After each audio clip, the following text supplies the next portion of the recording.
Bienvenue dans le journal de Vue d'ailleurs. VueDailleurs.com, c'est un site qui couvre toutes les rubriques d'un journal, l'actualité, la santé, l'international, le politique, l'économie, le social, l'espace, la levée de fonds. Il y a également une colonne opinion. Je vous laisse regarder tout ça, mais dans cette petite séquence, nous allons mettre un coup de projecteur sur quelques articles qui portent sur des sujets variés, mais soulignent de manière variée les tendances à l'œuvre sur la scène internationale. Et puis, il y aura une séquence interview avec un invité hors pair. Restez avec nous, mais tout d'abord, l'actualité internationale. Il faut savoir que normalement, les spécimens de baleines grises vivent dans les eaux du Pacifique. Elles évoluent en Méditerranée, sauf qu'il y a un jeune baleineau âgé de seulement 15 mois qui s'est perdu, semble-t-il, et il risque de mourir de faim. C'est un article que vous retrouvez sur le site de VueDailleurs.com. Beaucoup de gens se sont émus de ce pauvre baleineau qui ne peut se nourrir des végétaux se trouvant dans cette mer. Il faut l'aider à retrouver son milieu naturel situé entre l'Alaska et la Basse-Californie. Alors ils l'ont baptisé Wally et il est fort probable qu'il se soit trompé de chemin. Entré dans cette mer fermée au niveau du Maroc, eh bien il s'est coupé la voie de l'Afrique du Nord à l'Italie, il a remonté les côtes italiennes et françaises et s'il continue de descendre le long des côtes espagnoles, il devrait arriver à Gibraltar, ressortir côté Atlantique. Donc vous avez toute une partie du monde qui suit son périple, même des plongeurs l'escortent maintenant à bonne distance pour tenir la petite baleine loin des bateaux qui pourraient la percuter. En tout cas, l'inquiétude est à son maximum. Des observations par drone effectuées par les scientifiques sont formelles. Cette baleine a perdu 37% de sa masse et donc il est extrêmement urgent qu'elle revienne dans ses zones habituelles d'évolution à cause du réchauffement, de la fonte des glaces et de la modification des milieux naturels. De plus en plus d'espèces marines risquent de s'égarer dans les milieux qui peuvent leur être fatales. On passe dans un instant à l'actualité française, mais une petite page de publicité d'abord.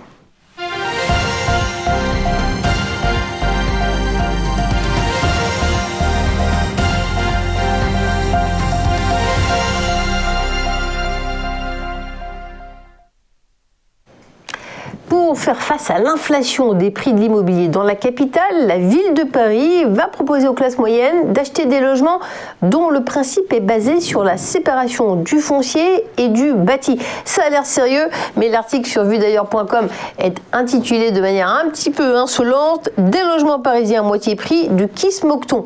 Et oui, parlons du prix. Il s'agit de 5 000 € le mètre carré. C'est une offre proposée par la ville de Paris, 2 fois moins cher que le prix moyen de marché actuel. Yann Brossat, actuel maire adjoint au logement d'Anne Hidalgo et élu communiste qui pilote ce projet, a précisé que 23 logements ont été commercialisés à ce prix dans le 14e, sur le site d'une ancienne zone d'activité commerciale, des constructions livrées en 2025. Et donc les futurs propriétaires seront sous la signature d'un bail réel solidaire, c'est-à-dire qu'ils n'auront qu'une partie de la propriété, le bâti, les murs, et pour 99 ans seulement, le foncier restant la propriété de la ville de Paris. Les ménages devront verser en plus une redevance de 2,5 € par mètre carré et par mois, comme une taxe sur le foncier. Alors les potentiels acquéreurs doivent bien sûr répondre à des critères sociaux bien précis. D'autres projets devraient suivre le même processus de vente d'ici la fin du mandat d'Anne Hidalgo dans le 13e, 18e et 20e arrondissement. Une petite page de publicité et on aborde une nouvelle actualité dans le domaine culturel cette fois.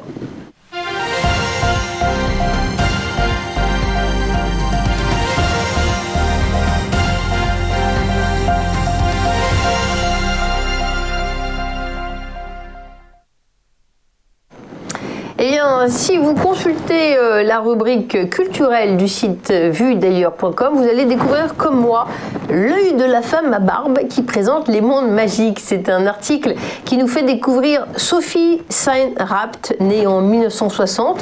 Parallèlement à une carrière dans la haute administration, elle s'est formée à la peinture et à la sculpture chez HPA et Alain Marie, avec qui elle découvre le métier. Son expression artistique se tourne essentiellement vers la représentation du corps. En 1999, eh bien, elle a fait des rencontres particulièrement marquantes.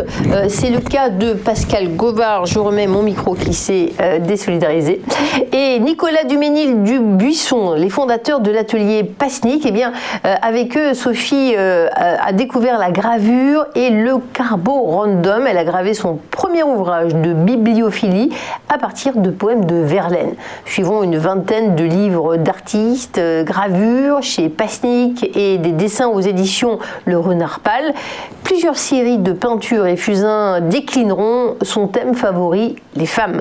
Des dizaines d'expositions personnelles et collectives en salon et en galerie, en France comme à l'étranger, jalonnent son parcours, montrant peintures, dessins, gravures et céramiques, dont 2 en Chine en 2017. Plusieurs de ses œuvres ont rejoint des collections publiques. Et puis, Sophie Saint-Rape a suivi l'influence des arts premiers. En 2013, elle publiait par exemple une série de gravures imprimées encore une fois par l'atelier Pasnik à Paris. Elles sont réunies désormais dans un livre de bibliographie accompagné de textes de ses amis anthropologues Jacques Lombard et Michel Fielou. Autre date marquante en 2017, revenant de Chine, elle profite du voyage pour travailler et Jacques Lombard lui confie alors son livre Andolo, l'art funéraire Sakalava de Madagascar. Elle réalise alors 17 dessins au pastel inspirés de ses photographies en noir et blanc. Et bien tout cela, vous aurez le temps de le comprendre, de le contempler lors de l'exposition Les Mondes Magiques qui aura lieu le 19 mai prochain. Ça va vous permettre de découvrir des peintures, des gravures, des céramiques. Sophie a déjà réalisé à partir de ses dessins originaux des grandes peintures sur papier, des gravures ou des céramiques peintes ou traitées selon la technique antique du sgraffito.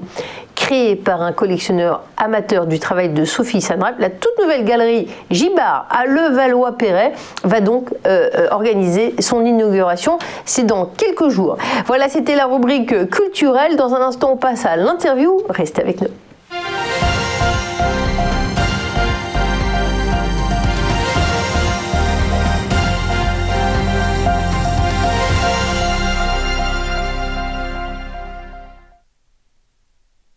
Retour sur le plateau de JT Vu d'ailleurs. Parler du numérique, c'est une obligation. Tout le monde y vient, mais il ne faut pas faire l'impasse sur la transition énergétique. C'est l'objet de cet article très intéressant sur le site de vudailleurs.com et son auteur est avec nous, Guy Mamou Magny. Bonjour. Bonjour. Je précise que vous êtes le coprésident du groupe Open, autant dire que le numérique, vous le vivez, vous le pratiquez tous les jours et vous le maîtrisez par cœur. Et alors c'est intéressant parce que il est décrié, le numérique, pour son rôle dans le réchauffement climatique. On dit que le numérique serait responsable de 4% des émissions de gaz à effet de serre. Donc on va y revenir.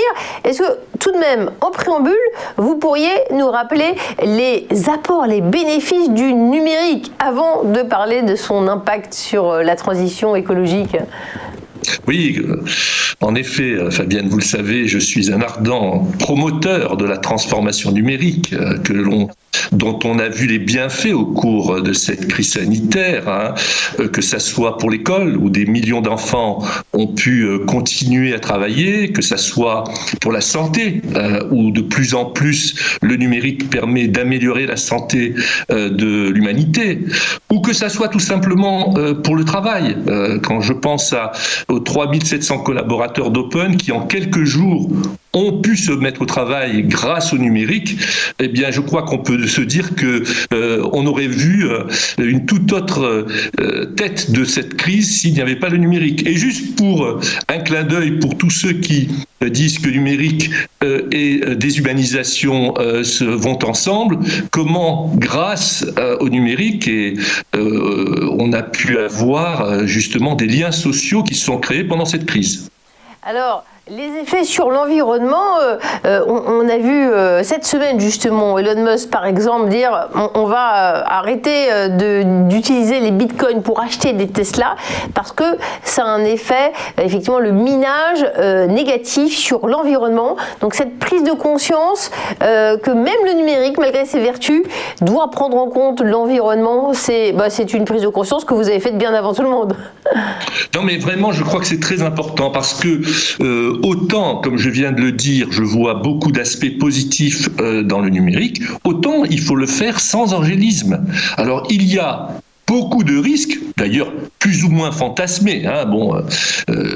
J'ai eu l'occasion de faire un débat sur vuedailleurs.com avec Olivier Babot, qui voit du totalitarisme, qui voit la création d'inégalités. Bon, tout ça est encore assez discutable, c'est le moins qu'on puisse dire. En revanche, les questions d'environnement sont absolument cruciales et il serait absolument, inconscient, irresponsable de ne pas essayer de traiter ce sujet en même temps que la transformation numérique. Mon propos est vraiment que cela ne s'oppose pas, c'est-à-dire qu'il faut que cette transformation numérique soit faite avec responsabilité et sobriété.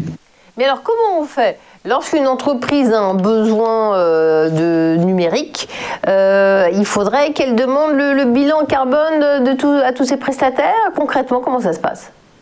Sans aller jusque-là, il faut déjà que les prestataires informatiques et ceux qui produisent ces solutions numériques, le fassent avec responsabilité.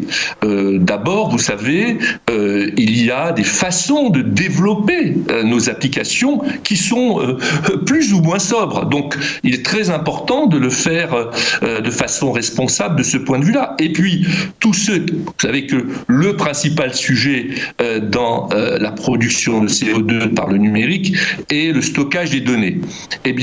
Tous ceux qui travaillent soit dans ce stockage, soit à la création de données, peuvent avoir une façon responsable de le traiter. D'ailleurs, j'en profite pour dire que Open est très engagé sur ces sujets. D'ailleurs, je vois que on montre quelques actions d'Open, mais une des plus importantes est notre adhésion à l'initiative Planète Tech Care du Syntec numérique, où justement tout un travail, toute la profession est en train de se mobiliser sous la houlette du Syntec numérique, avec en particulier Véronique Torner, que je me dois de citer, qui est la responsable de cette initiative au sein du Syntec numérique, et qui permet à chacun d'entre nous de chercher les moyens justement de mieux travailler dans ce paradoxe que l'on peut considérer. Qu'est-ce qu'on peut espérer ? Les estimations disent que le numérique serait responsable de 4% des émissions de gaz à effet de serre. À quelle échéance ? Est-ce qu'il faudrait se dire que l'objectif de 2%, est-ce qu'on peut imaginer que la neutralité carbone sera possible sans sacrifier le recours au numérique ?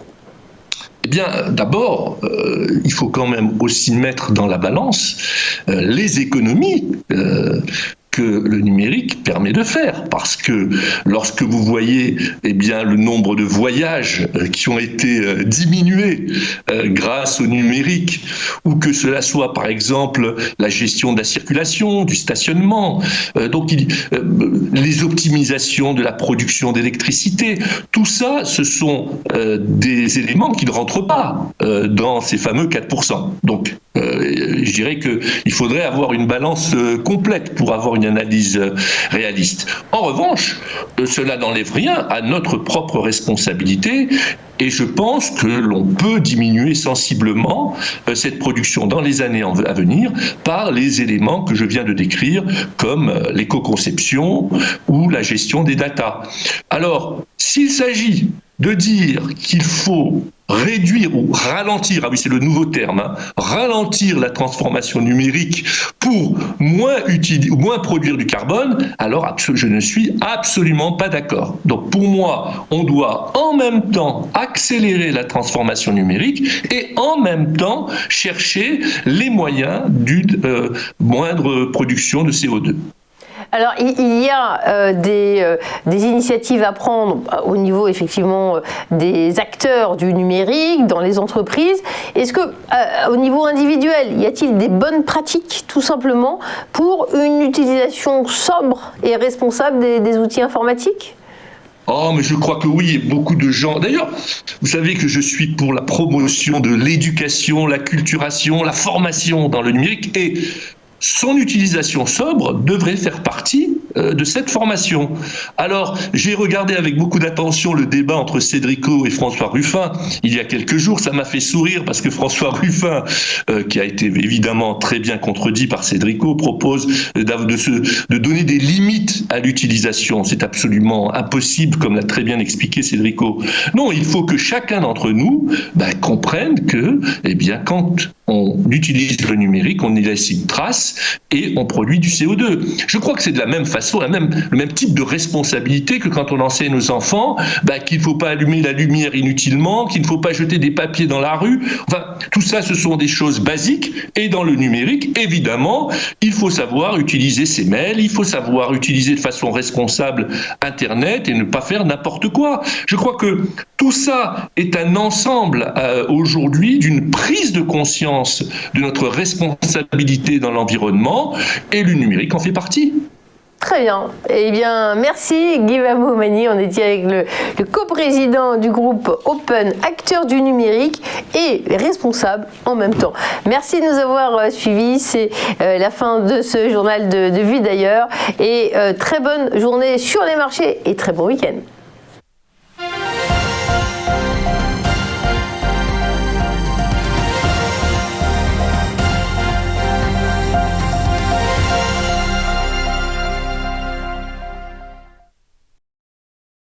Bonjour à tous et bienvenue dans notre émission Entreprise et Innovation, votre rendez-vous innovation, développement économique et enjeux du digital sur TV Finance. Tous les jours, TV Finance met en lumière une société, un projet, des hommes et des femmes qui font l'entreprise d'aujourd'hui et de demain dans un monde en perpétuelle évolution. Pour y participer, contactez-nous sur tvfinance.fr.